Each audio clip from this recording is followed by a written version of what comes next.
Dr. Neha Kapoor. I am an obstetrician and gynecologist, and I'm from Safe Motherhood Committee of FOXY. And today we are here with a very special person, Manika Setia. She's a dietitian and a PhD scholar. We are here to talk about nutrition in pregnancy, and the myths around it. So let's begin. Thank you for having me here. Alright, so if we have to begin with the supplements during the pregnancy. So what supplements do you suggest during the pregnancy? So we recommend folic acid, which is essential for neural tube development, and it is also essential to prevent certain kind of anomalies in the fetus. We recommend beginning the folic acid intake when you are planning for pregnancy, right? Okay. And throughout the first trimester, we recommend folic acid intake. Alright, and do you start with iron intakes like before the pregnancy, or do you get them tested? Yeah. So ideally the recommendation is that when the patient is planning for pregnancy, they should ideally get all the blood tests done necessarily, like thyroid, sugars, hemoglobin. So if the person is found to be having hemoglobin less than 12 grams, then definitely they should take iron supplements. Otherwise, like routinely, it is not recommended. If the patient is anemic, if the person is anemic, then definitely yes. So basically a 12 gram, if the hemoglobin is below 12 gram, then you start recommending them. Yes. Alright, okay. And now let me ask you some questions. Yes, sure. So do you recommend any specific dietary modification when a lady is planning for pregnancy? Absolutely. I would just want to take it from where you stopped, like the supplementation. So you screen for hemoglobin and iron deficiencies. So what I recommend is, because people generally are eating such bad food in their diet, and the kind of processed foods they're taking, I really recommend before, if you are trying to plan a pregnancy, I would recommend going for a deworming tablet. So because during the pregnancy, we cannot take a deworming. Taking a deworming will help you absorb more iron in the later stages also, because it's not about what you eat, it is about what you absorb from the diet. So very important point. So when you're planning for a pregnancy, start with the deworming capsules so that you have a clear cut and your absorption percentage will be higher from your foods. And coming down to what changes we should make in our pregnancy is, again, improving the kind of folic acid, because folic acid foods, because this might improve the egg quality also, right? And folic acid rich foods are basically lentils, your nuts, your seeds, your green leafy vegetables. So it's basically a very normal diet, but then it is just about increasing the consumption of these kind of foods and reducing the consumption of the ultra processed and the processed foods. And coming back to what all foods can be increased during the pregnancy. So the pregnancy is divided into first trimester, second trimester, and third trimester. First trimester is there is no increase in your energy, protein, but folic acid needs to be a little high during that time, because again, you are giving through supplements, we are giving through food. So we just want the baby to have a healthy spinal cord development, and also we can recommend omega-3s during the first trimester, because the baby's brain is getting developed. So foods high again in chia seeds, or maybe flax seeds, or maybe nuts like walnuts will make an impact. But then here again, I would just want to say that some people have gastrointestinal trouble, so they might not be able to tolerate chia seeds very well. So please, this is not a this is a very general guideline what we are discussing here. So every person and every pregnant mother should go according to their own symptoms, signs and symptoms. In the second trimester, we increase the amount of proteins and a little calories. That's 350 calories through second and the third. And I would recommend that to increase your calories should be not from the cereals, but from the proteins and from the vegetables. So that obviously improves the kind of hormones that you'll be making. The fiber in your diet would be increased through the consumption of those extra calories through fiber. So because fiber is again required during the constipation and the general problems. They get constipation. Exactly. A lot of women get constipated because of the changing hormones. The gastrointestinal tract is not able to release. It is not that motile. Exactly. Progesterone, it relaxes the gut. It relaxes the gut. So, and plus we are giving iron, calcium. So some people might develop constipation as a side effect to the supplements. Absolutely. So once you're doing that, so even the supplements also, I see that are there any kind of supplements that are easier on the gut, or yeah? So the newer iron.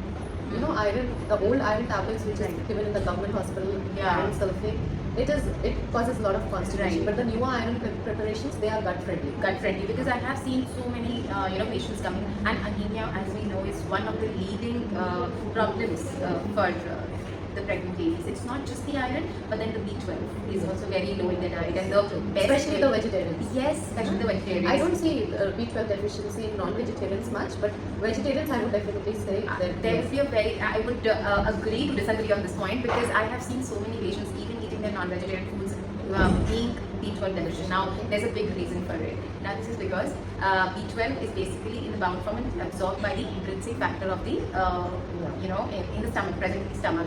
So, when you have poor digestion or poor stomach acid, so the proteins are not digested. It is in the bound form. The B12 is bound to the proteins basically. So, when there's a low production of stomach acid, the intrinsic factors is also not present in the stomach. So, people in general are popping in pills for antacids and everything, which reduces their stomach acid in general. If you're talking, even for the pregnant ladies, the B12 absorption would be higher if they start paying attention to their acid levels of your stomach. So making it alkaline, like taking lemon juice in their dal, would be helping, in the digestion of anemia. I mean, in the digestion of iron, proteins, yeah. Bioavailability of iron, and also in improving the B12 absorption levels. Alright, that's Yeah. a good point. We as obstetrician, we always tell that taking vitamin C along with iron improves the absorption. Yes. But we forgot about B12. Right. So B12 is also better once you have a better stomach acid in your stomach. So, Malika, here I would also like to ask you that are there any kind of tips for nausea? Like, the first in Yes. first trimester, the lady is really troubled by nausea, vomiting. Again. So, are there any special things in the diet which can help? to fight Right. nausea? Again, so basically it's a very individualistic approach. So some people will tolerate few things better and some will tolerate other things better. So for it has been shown that there is no study to prove that. But then yes, there have been few instances of, I would say, in the practice, in the long run practice, what I have observed is that taking a dry carbohydrate in the morning would help you relieve symptoms during the nausea symptoms throughout the day. For example, if you take a dry toasted bread or a dry rusk, or maybe even a carbohydrate like a biscuit, a dry Like Monaco Marigold, biscuit or yeah, Marigold yeah. biscuit, they have shown to reduce the symptoms of nausea. But then the dry toasted bread contains dextrin, so that has really helped the patients to relieve the nausea symptoms. And there is also sometimes there's a lot of acid reflux in the patients because the sphincter muscles have gotten weak. So that again, it has been said that taking small meals would be better to avoid heartburn and acidity in the pregnant. And also, one point I would like to bring here that like pregnancy doesn't mean bed rest. Absolutely, yes. Moving around, keeping active during pregnancy really helps to take care of even constipation. Yes, If absolutely you the are correct moving, point. yeah, Yes. I really wanted to point this out. That Yes. pregnancy doesn't mean that you have to rest. Rest. You can continue doing whatever things you are doing. And in the first trimester, we don't recommend exercises as such, but yes, walking can be definitely done. And second trimester onwards, cycling is safe in pregnancy, swimming is safe in pregnancy, even aerobics, dancing, you can do everything. Absolutely, which has to be very bio-individualistic. I mean, if a person is suffering from a carrying low or something, you would tell me better that true, is that true. if Yes, of course, that comes with a disclaimer. Yes. That you always consult your obstetrician first before absolutely. choosing. But then still, the light recommended exercises would be, just a walking or some light yoga exercises or breath work. Some stretching, upper body exercises. Absolutely, and I think the staying active and digestion of your meals is correlated. Yes. So if you are active during your pregnancy, you would be noticing that you are able to better tolerate your foods. Yes. Right? What I feel. Yes. Right? And coming on to Neha, what do you think? Okay, sorry. Coming on to Dr. Neha, what do you think that omega-3 holds an importance during only the first trimester or throughout? So the baby's brain is developing throughout, right? And omega-3 is essentially required for the neuronal connections, the brain development. So ideally, it should be taken throughout the pregnancy, and studies show that it is ideal for a woman to take it post-delivery also, because omega-3 is transmitted through the breast milk as well. Okay, that's a great point to be taken. And then also we have seen that because of the kind of food that we are eating, the ratio of omega-3 to omega-6 goes really high.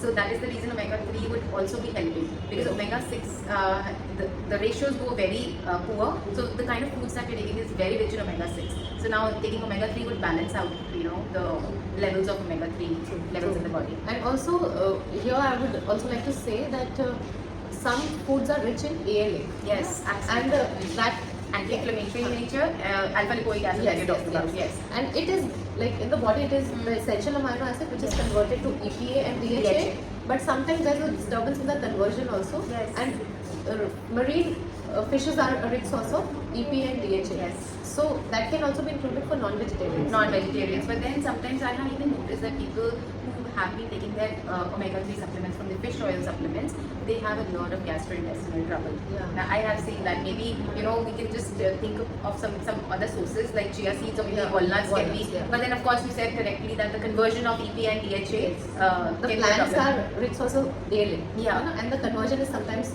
not Yeah, happening in the not body. happening inside the Yeah. body, so that can be a question raised. But then, if possible, I think always an omega-3 fish oil supplement is always better according to you.